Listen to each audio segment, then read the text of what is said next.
किसी का कोई प्रश्न हो तो पूछ सकते हैं।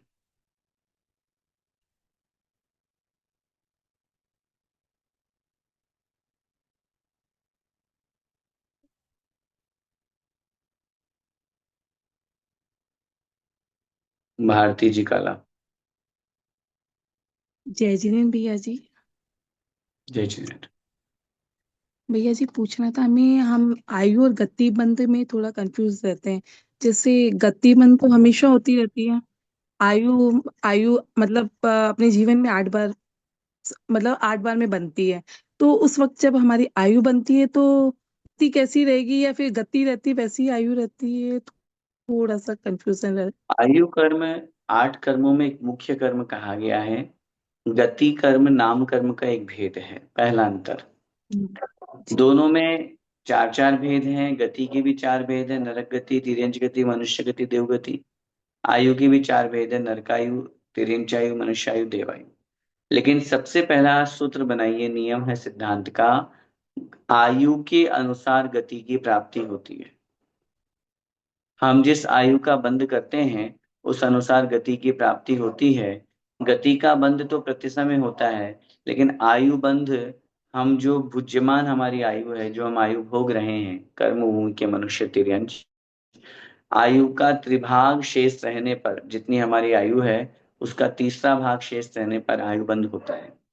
100 वर्ष, 90 वर्ष की किसी की आयु है तो 30 30 30 करके 3 भाग करने पर तीसरा भाग जो रहेगा शेष, मतलब 60 वर्ष, 2/3 भाग निकाल दीजिए, 30 30 के 2 भाग, 60 वर्ष तक उसका अगली आयु का बंध नहीं होता है।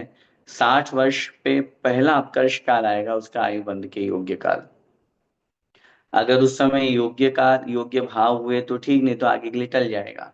फिर 30 वर्ष बचे, उसके भी वापस 3 भाग कीजिए, 10 10 10, फिर 2 भाग निकाल दीजिए, मतलब 20 वर्ष।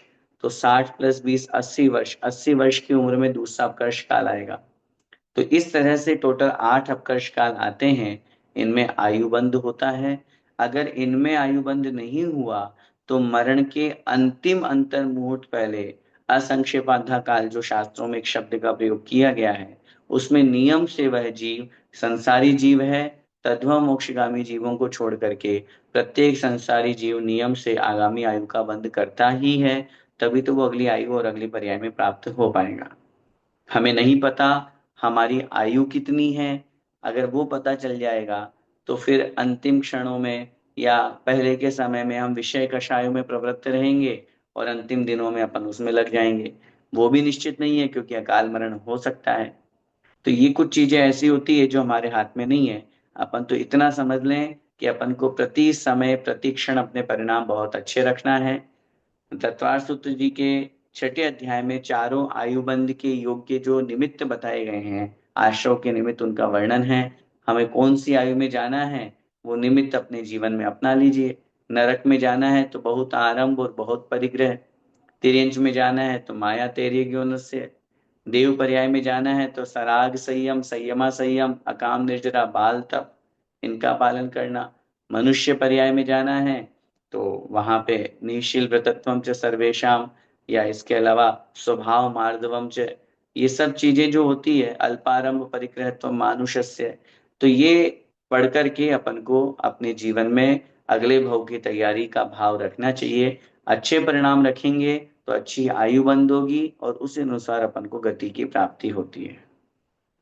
जी भैया, थैंक यू भैया जी। एक चीज और, हम पूजा का अर्थ पढ़ रहे थे तो उसके अंदर एक चीज आती है, मतलब मैं भूल, लाइन ही भूल गई। मैं केवल जो मैं मतलब अपना समस्त जितना पुण्य होता है हम मतलब भगवान की पूजा में समर्पित करते हैं, तो हम आगे पूजा करते हैं। पर पूजा तो हम तो पुण्य प्राप्ति के लिए ही करते हैं, तो उसका अर्थ हमें यहाँ समझ में नहीं आ रहा है। पूजा पति के पाठ में लास्ट लाइन आती है ना, पुण्यम समग्र, हाँ, पुण्यम समग्र में ही आप केवल जो भी। इसके लिए सार्थक जिन पूजा जो लिखी है पुस्तक, अर्थ की, पूजन के अर्थ की, आप उसका अवलोकन करें।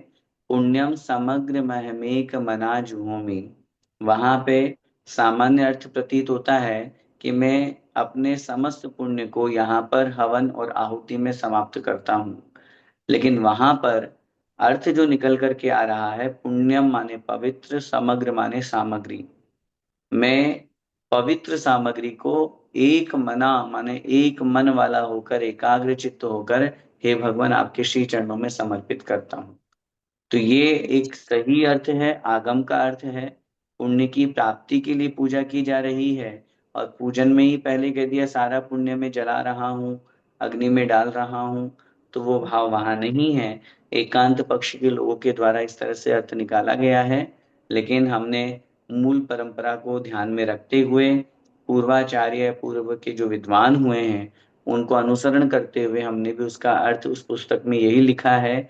पुण्यम समग्रम, अर्थात उस पवित्र सामग्री जो अष्ट द्रव्य में सजा के लाया हूं उसको हम्म, अहम माने में, एक मना माने एकाग्र चित्त होकर के, जुहोमी अर्थात चढ़ाता हूँ, समर्पित करता हूँ।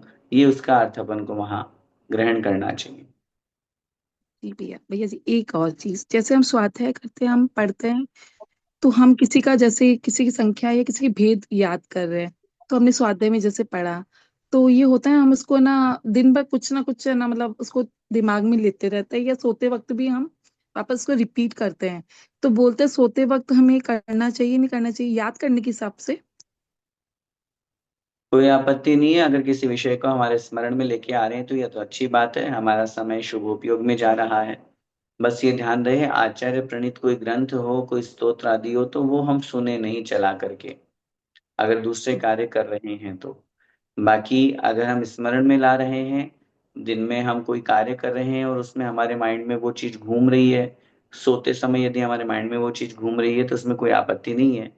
वो तो अच्छे परिणाम है। अन्य अशुभोपयोग से, राग द्वेष से तो बचने का ये एक बहुत अच्छा उपक्रम है, तो इसमें कोई आपत्ति नहीं है। जी भैया, बहुत बहुत धन्यवाद। आपको शुद्ध पंचमी की बधाई, कल हमने दी थी आपको, मतलब देना जी चाह रहे थे पर दे नहीं पाए। आपको बहुत बहुत बधाई, आप बहुत आगे बढ़ो, बहुत बहुत अनुमोदना आपके ज्ञान की। बहुत बहुत धन्यवाद भैया। जय जिनेन्द्र। विकास भी। जय जिनेन्द्र भैया जी। भैया जी हम लोग भी कल शुद्ध पंचमी का सब लोग उपवास किया और बहुत अच्छा से दिन बीता। हाँ, क्या बात है, बहुत अच्छा। फुल फुल फैमिली, पूरा पूरा का पूरा, सब छोटे से बहुत सब। बहुत अनुमोदना, बहुत बहुत अनुमोदना।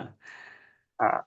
अच्छा भैया जी, मेरा प्रश्न ये है, आचार्य श्री के जो संघ है, अपना जो आचार्य श्री का जो संघ है, उसमें भिंडी करेला को निषेध है, बट टमाटर और खीरा, मतलब मैं सोच रहा था कि बहुबीजी होने के कारण शायद वो निषेध है, तो बट उसी समय टमाटर और खीरा खा मतलब खाते हैं, बट करेला और भिंडी इसका निषेध क्यों है?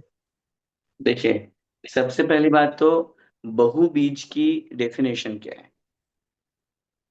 बहुबीज की डेफिनेशन होती है जहां पे बीज ज्यादा हो और फल कम हो। आचार्य ने लिखा है अल्प फल बहु विघातान, रत्न शाउकाचार्य में आएगा ये श्लोक। जहां अल्प फल मिले और विघात बहुत हो। अब चूंकि वनस्पति है वो वनस्पति में तो पाप ज्यादा लगता ही है, अपन जानते ही हैं। एक जो मौसमी होती है जिसका अपन जूस पीते हैं, उसकी जो एक कली निकलती है, उस कली का जो एक जीरे के बराबर का जो टुकड़ा है, वो भी असंख्यात और संख्यात वनस्पति का एक जीव उसमें। हम्म, तो अब आप समझ सकते हो कि अपन कितना एकेंद्रीय जीव वनस्पति का एक का भक्षण करते हैं। पहला पॉइंट। तो जो बहुबीज का निषेध किया जाता है वो इसीलिए किया जाता है कि उसमें आपको फल तो बहुत थोड़ा मिल रहा है और विघात आपने बहुत कर दिया। तो भैया ऐसे फल क्यों खाना जिसमें फालतू में पाप ज्यादा लगे। पहली बात। दूसरी बात, भिंडी, करेला, टमाटर, खीरा, ये बहुबीजा नहीं है। हम्म, कहाँ लिखा है ये बहुबीजा है? हमारे तो आज तक नहीं नहीं। पढ़ने में नहीं आया, हमारे भी नहीं आया। ये सिर्फ हो सकता है किसी ने कह दिया हो तो सुनने में आ गया हो। बहुत सारे बीज अपन को दिखते हैं, लौकी में भी बहुत सारे हाँ। बीज दिखते हैं। अब पहले तो आप पपीता की बात करोगे तो पहले कितने बीज निकलते थे पपीता में, आजकल के पपीता में निकलते ही नहीं है। एक आध बीज निकल जाए तो निकल जाए। तो कहने का मतलब, बहुबीजा का मतलब बहुत बीज नहीं, जो मैंने आपको डेफिनेशन दी आगम की, वो डेफिनेशन है। पहली बात। रही बात करेला या भिंडी, इसका निषेध मेरे कहीं देखने में नहीं आया है, या अपने संघ में भी ऐसा निषेध पर्टिकुलर नहीं चलता है।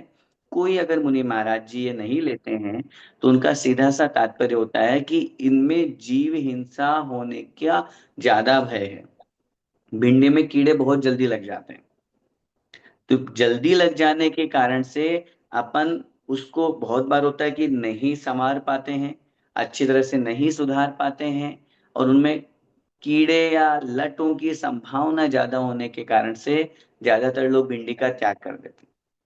अब जैसे हमने भिंडी का त्याग कर रखा है, अब बहुत लोग कहते हैं भैया जी सामूहिक भोजन में तो चलो अपन समझते हैं कि बहुत सारी 10 20 50 100 किलो एक साथ भिंडी बन रही है तो वहां जीव हिंसा होने की संभावना रहती है।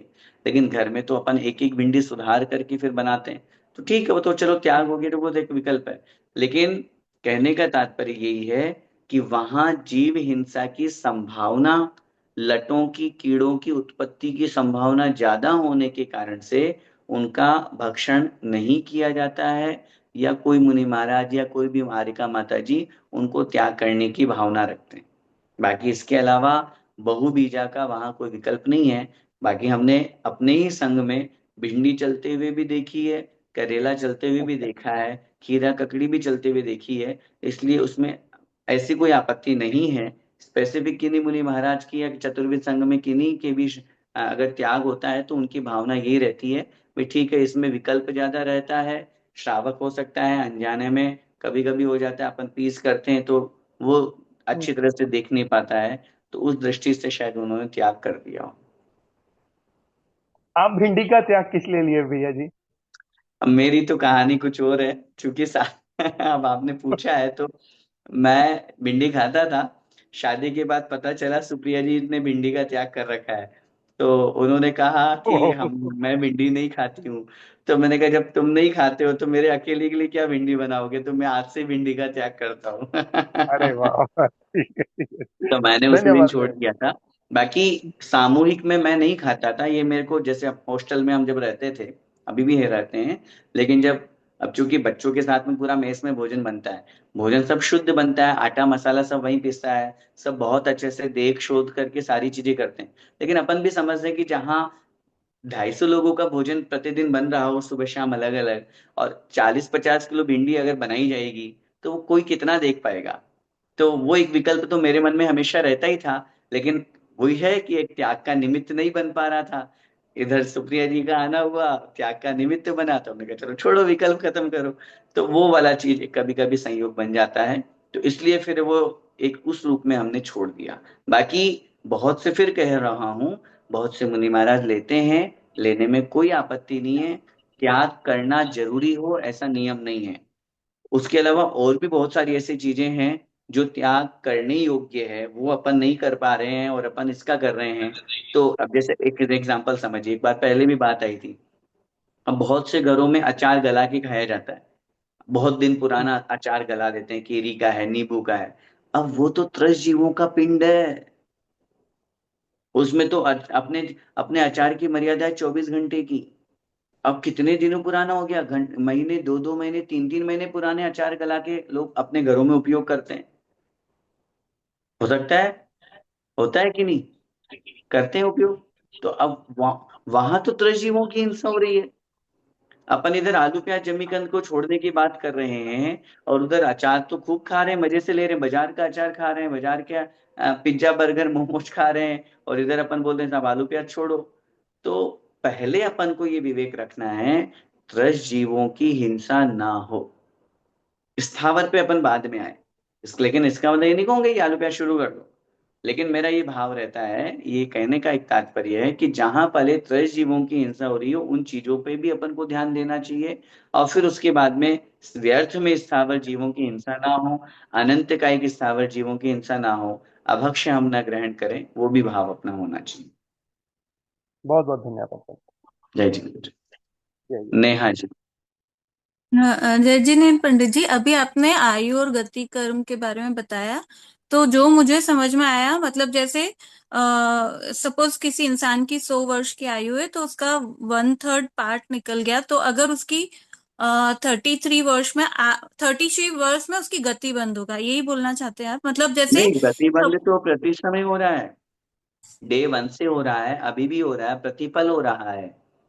आयु बंध का जो नियम बताया वो मैंने निवेदन किया कि जो 3 पार्ट अपन ने किए, उन 3 पार्ट में से 2 पार्ट निकाल दीजिए। जैसे आपने 100 वर्ष का एग्जाम्पल लिया, तो उसमें 33 + 33 + 33, एग्जाम्पल 99 समझ लो। हम्म। तो 66 है, मतलब 33 के दो पार्ट आप निकाल लीजिए। 66 वर्ष का जब वो होगा व्यक्ति, तब उसका पहला आयु बंध के योग्य काल आएगा, जिसका नाम है अपकर्ष काल। तो आयु मतलब बंद मतलब, 66 आयु बंद आयु मतलब बंध कि वो नरक गति में जाएगा, कि आयु बंद का मतलब क्या मतलब? आयु बंध का मतलब नरकायु का बंध करेगा कि तिर्यंच आयु का अच्छा। बंध करेगा, वो आयु बंध। हम्म। आयु बंध ओके। के अनुसार फिर अपन गति में जाते हैं। गति इट मीन्स पर्याय। अब जैसे मैंने आपको कह रहा हूँ ना, पर्याय गति का बंध तो प्रति समय हो रहा है। अभी मैं 1 घंटा क्लास पढ़ाए, अब इस एक हम्म। घंटे में कभी हमने नरक गति का बंध कर लिया, कभी तिर्यंच गति का कर लिया, कभी देव गति का कर लिया, कभी मनुष्य गति का कर लिया। ये कोई इंपॉर्टेंट नहीं है, ये कोई फर्क नहीं पड़ता है। फर्क पड़ता है आयु बंध पे। अगले भाव में हम किस आयु को प्राप्त करेंगे, उसके अनुसार हमारी गति का उदय आ जाएगा। एग्जाम्पल समझिए, अभी अपनी मनुष्य आयु का उदय चल रहा है, तो अभी मनुष्य गति का उदय आ रहा है कि नहीं? है। तो मनुष्य हम्म। गति का भी उदय है, मनुष्य आयु का भी उदय है। अब अपन ने पूर्व पर्याय में आयु बंध तो मनुष्य गति का, मनुष्य आयु का ही किया था, हम्म। तो वो तो उदय में चले हम्म। रहा है। लेकिन गति बंध तो अपन ने चारों का किया, हम्म। जैसे अभी मैंने एग्जांपल दिया ना। तो हम्म। ऐसे पिछले हम्म। पर्याय में अपन ने नरक गति का भी बंद किया होगा, मनुष्य गति का भी हम्म। किया होगा, देव गति का भी किया होगा, और तिर्यंच गति का भी किया होगा। हम्म। लेकिन उदय में तो हम्म। केवल मनुष्य गति ही आ रही है। लेकिन इस हम्म। मनुष्य गति के उदय में वो जो बाकी की 3 गतियां बची है, वो मनुष्य गति रूप होकर के उदय में आती है। ओके। ओके। वो तीनों गतियों का भी उदय तो है, क्योंकि बंद किया है कर्म का, तो उदय तो आएगा। लेकिन चूंकि हम्म। अब वहां व्यवस्था तिर्यंच की नहीं है, वहां व्यवस्था देव की नहीं हम्म। है, तो मनुष्य की है। तो वो तीनों गतियां जो हैं, जिसको शास्त्रों में कहा है परमुख उदय, स्त्रीमुख संक्रमण, इस तरह से करणानियोग के शब्दों में व्याख्या की है, तो वो मनुष्य गति रूप में होकर के उदय में आती है। तो इस तरह की व्यवस्था वहां पर समझनी चाहिए। मतलब जैसे मनुष्य में ही कभी कभी आपको स्वर्ग भी दिख जाता है और नरक भी दिख जाता है, मतलब? अपनी भाषा में समझने के लिए बोल दो हाँ। कि हाँ। मनुष्य में ही हाँ। कभी कभी आपको कभी बहुत पीड़ा हो जाएगी, बोले अरे भाई नरक हाँ। की पीड़ा हो गई, हाँ। वैसा भाव, वैसा हो हाँ। हाँ। सकता है। और ठीक है। एक कर्म स्पेसिफिक कभी उदय में नहीं आता, सारे निमित्त बनते हैं। अपन को नरक हम्म। की वेदना का या कभी बहुत ज्यादा कष्ट का अनुभव हो रहा है, तो वो केवल नरक गति का उदय मत समझ। यहाँ है हम्म। तो मनुष्य गति रूप में उदय में आकर, लेकिन उसके साथ में हम्म। असाधा वेदनी है, पाप कर्म है, और भी तो कर्म जुड़े हुए होते हैं ना, वो हम्म। सारे एक साथ उदय हम्म। में आते हम्म। अच्छा। ठीक है, धन्यवाद पंडित। हैं। जय जिनेन्द्र। जय पवन भी। जिनेन्द्र। जय जैन भैया जी। भैया जी, अभी बहुबीजा के बारे में जो आप बता रहे थे, तो मुझे कंफ्यूजन था अंजीर को ले। अंजीर अंजीर भी बहुबीजा में आता है ना पंडित जी? नहीं, अंजीर बहुबीजा में नहीं आता। अंजीर तो त्रस कारक है। अंजीर के अंदर छोटे छोटे कीड़े पाए जाते हैं, उड़ने वाले जीव होते हैं, जी जी चार जी। इंद्रिय जीव होते हैं। हाँ, तो वो वो तो एक वहां मतलब है। बहुबीजा का तो सवाल ही नहीं है, वो तो बहु त्रस हिंसा कारक दस पदार्थ है। पर अगर तो उस अब वाले एंगल को छोड़ने पर तो उसमें नहीं आता है। अगर वो एक बिल्कुल है त्रसजीव वाला जो आपने बताया, जिसमें बहुत सारे जीव के अंदर उसमें होते हैं, एग होते हैं। बट बहुबीजा में नहीं आता है वो। मैं इसलिए पूछ रहा था क्योंकि बहुबीजा का जब हम एग्जाम्पल लेते हैं, कोई ऐसा, अब जो मुझे समझ में आया था, ऐसा फल जिसके अंदर बहुत सारे बीज साथ में इकट्ठे हैं, जैसे कि हमारे ग्रंथों में एग्जाम्पल आता है पीपली का। उसमें अगर अंदर से तोड़ें तो जिस तरह से बीज निकलते हैं इकट्ठे बंडल, उसी तरह से अंजीर में भी निकलते हैं। तो क्या अगर हम कहीं समझना चाहें समझने के रूप में, तो क्या वो बहुवीजा की तरह नहीं हुआ? नहीं नहीं नहीं नहीं, देखिए एग्जाम्पल अपन वो लगाएं जो, क्योंकि बहुबीजा में स्थावर का एक की बात की जा रही है। बहुबीज का जो निषेध किया गया है, हम्म। वहां स्थावर में भी वनस्पति काय की बात की जा रही है। अंजीर जो है वो वनस्पति काय के साथ में त्रिश हिंसा कारक है। दो डिफरेंस समझिए। एक अपन को, हम्म। जैसे अपन ने अभक्ष्य वाला चैप्टर पढ़ा था, तब आप याद करो कि 5 प्रकार के अभक्ष्य होते हैं। एक होता है त्रस हिंसा कारक, जैसे ये आपका मांस हो गया, मध्य मांस मधु हो गया, अंजीर हो गया, ये सारा का सारा नॉनवेज, ये त्रस हम्म। हिंसा कारक हो गया। फिर है बहुहिंसा कारक, वो सॉरी बहुस्थावर हिंसा कारक, जिनमें बहुत स्थावर जीवों की हिंसा हो रही हो। ये जो अभी अपने बात करी, बहुबीजा हो गए, या जितने आलू प्याज जमीकंद हो गए, ये ओके। बहुस्थावर हिंसा कारक कहलाते हैं। फिर वो हम्म। आगे जाकर के फिर अपन ने पढ़े, वो अनुपसेव्य है, वो प्रमाद कारक है, इस तरह से। तो इसलिए दोनों में डिफरेंस है। अंजीर को आप बहुबीजा के एग्जाम्पल में इसलिए नहीं ले सकते कि वो त्रस हिंसा वाले के अंतर्गत आ रहा कैटेगरी में है, आ गया और जी। बहुबीजा वाला जो है वो स्थावर जीवों की हिंसा के अंतर्गत आ रहा है, इसलिए दोनों में डिफरेंस है। जी भैया, समझ गए, धन्यवाद। जय जिनेन्द्र। जय जिनेन्द्र। हाँ नेहा जी।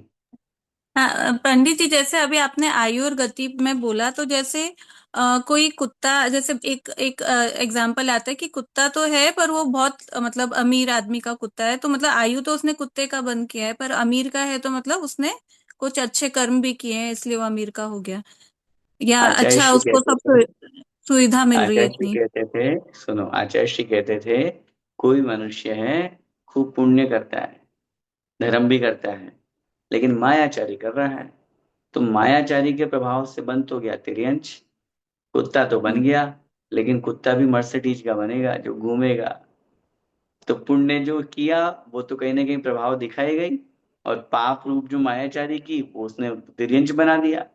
तो जो आप कह रहे हैं वही हम्म। बात सही है कि तिर्यंच तो बन गया, लेकिन उस तिर्यंच में भी उसने पहले ऐसा पुण्य किया होगा, ऐसा धर्म किया होगा, जिसके प्रभाव से वो मर्सिडीज में घुमाई जा रहा है, एसी में रह रहा है, मालिक खुद उसको अपने हाथों से नहला रहा है, जितना प्रेम अपने बेटे को नहीं दे रहा उससे ज्यादा उससे राग कर रहा है।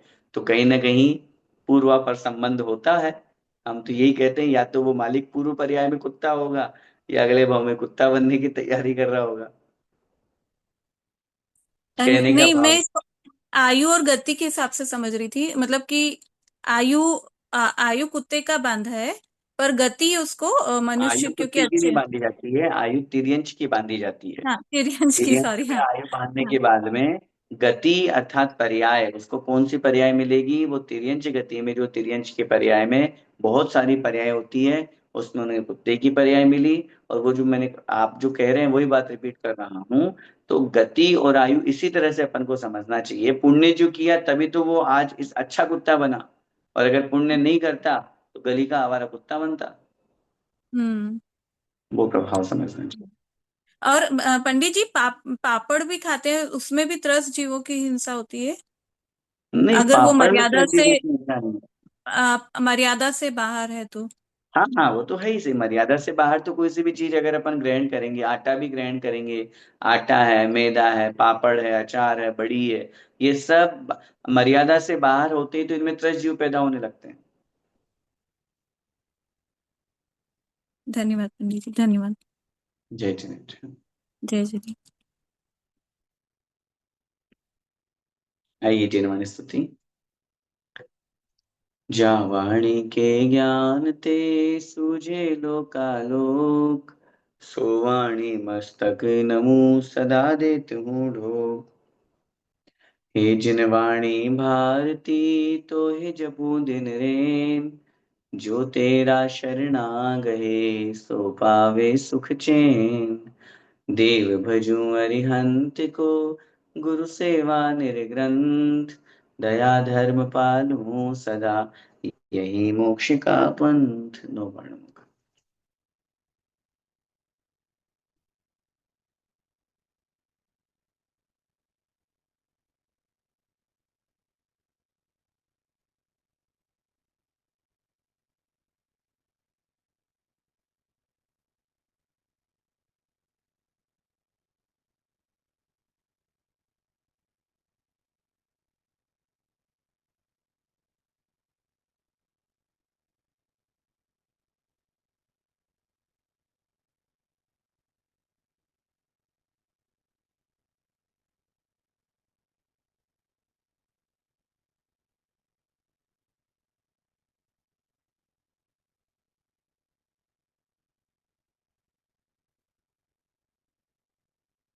द्वादशांग में जिनवाणी माता की जय हो। जय जय संत जय शिरोमणि आचार्य भगवंत श्री विद्यासागर जी महामुनिराज की जय हो। जय जय हो हो। जय हो परम्पराचार्य श्री समय सागर जी महाराज की जय हो।